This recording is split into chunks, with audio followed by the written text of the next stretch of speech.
People think that Wellingtons in general are a difficult dish to put together. I'm going to show you just how simple this can be. We're going to use a lamb fillet for this instead of the traditional beef fillet. We're going to use spinach. Now what we've done is we've steamed the spinach off for a couple of minutes, and then to get the moisture off it, we've laid it between two J-cloths. I can show you by taking these back, like so. Now the mushroom duxelle was made with button mushrooms, shallots, a little bit of smoked bacon and some dried smoked mushrooms, and we just want to spread it. Now the lamb loin we seal off in a hot pan with a little bit of salt and pepper and a little bit of oil. Just roll that spinach over the top,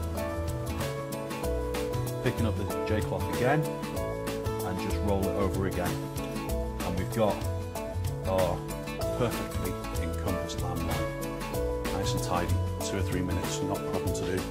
Tidy the ends up with a knife, or if you have a pizza roller with a nice sharp blade on it. Now I've cheated a little bit. I've gone for a ready rolled one, just simply because, you know, we've all got busy lives. We put it about 2 to 3 centimeters, or even if you look at a thumb, if you go on a thumb's length, inside one edge.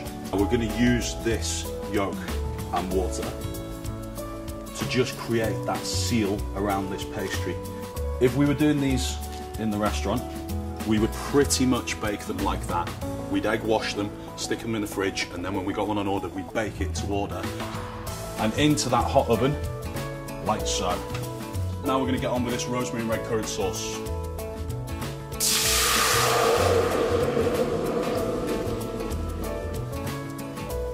We should have this beautiful lamb Wellington, nice crisp pastry, and it should be pink in the middle.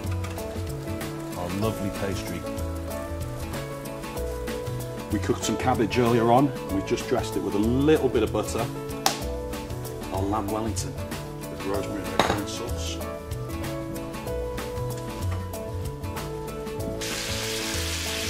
This is a classic winter braise, lamb shoulder. Any part of the animal that does a lot of work needs slow, gentle, careful cooking, and lamb shoulder's no exception. We're going to make a cassoulet, which is a French bean stew, or our version of it.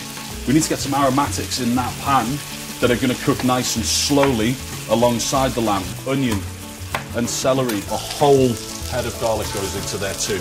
If you've got a dog, give one of them to the dog, but the rest go in the pot. So they go in there, and they're going to add a great flavour too.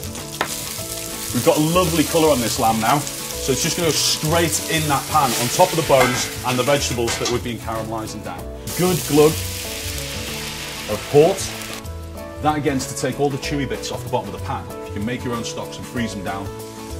So, stock in, and then we need to cover it with water. Now we'll get the cassoulet on. Again, hot pan.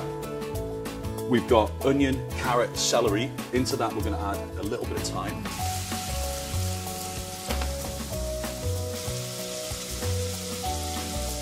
We just want to keep these root vegetables moving around a little bit. We don't want them to burn on one side and be raw on the other. So we're just going to give them a quick stir around, and they'll start to soften.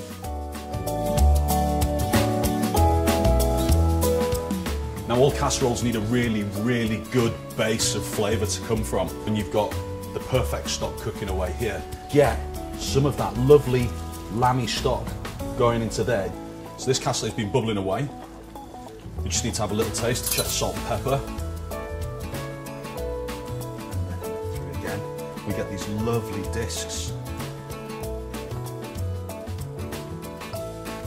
And you can see that sauce that's coming out of there is a combination of the lamb stock and where the beans are broken down.